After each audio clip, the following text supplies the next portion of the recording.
You want to know what it takes to be successful in sales and business? One of the best things you can do is catch people doing things great, to learn from them, to be able to make your own sales and business better. And I just had an experience I wanted to share with you that demonstrated some of the most important and essential qualities in sales and business to be successful. So I was in the mall and I walked past this little kiosk, and I for years have not found an iPhone case that I've liked. Well, we saw a Superman one, so it drew my attention. The guy asked which phone I had to match up the size, what need I had, and he quickly realized that that Superman case was not one that would fit my phone. Now at that point, I pretty much wasn't interested. I walked around the rest of the kiosk. None of the phone cases really looked like anything I wanted, so I was pretty much ready to, leave.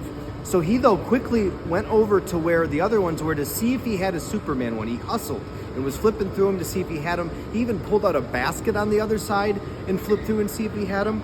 So he couldn't quite have that, and then he was making good enough conversation for a rapport, but in the process of him grabbing my phone, he realized that the screen protector was cracked, and I thought it was my phone. And he's like, that's just your screen protector that's cracked. If you want me to put a new screen protector on, I can totally do that for you. I'm like, really? It's just the screen? I thought it was my phone that was cracked, thinking I'd probably have to get a new phone in a couple of months, which we all know how expensive and everything that goes into that. So anyway, he told me the price. I'm like, yeah. He said he could do it in a couple of minutes. Sure enough, he put the new screen protector on, and then he found another need because he sees, you see your camera's getting some scratches on it, and we have camera lens protectors. Would you like one of those too? I asked him what the price was. I was like, absolutely.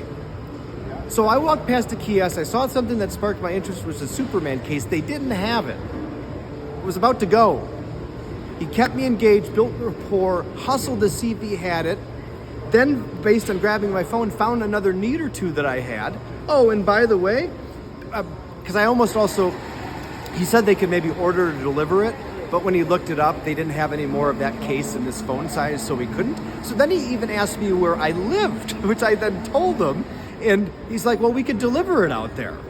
And then when he did that, by the way, the city, I said to him, happens to be close to this cafe that he opened up in the city nearby. So here he was then promoting his other business. So the ultimate outcome is I walked past this kiosk, I saw something that sparked my interest, and they didn't have it.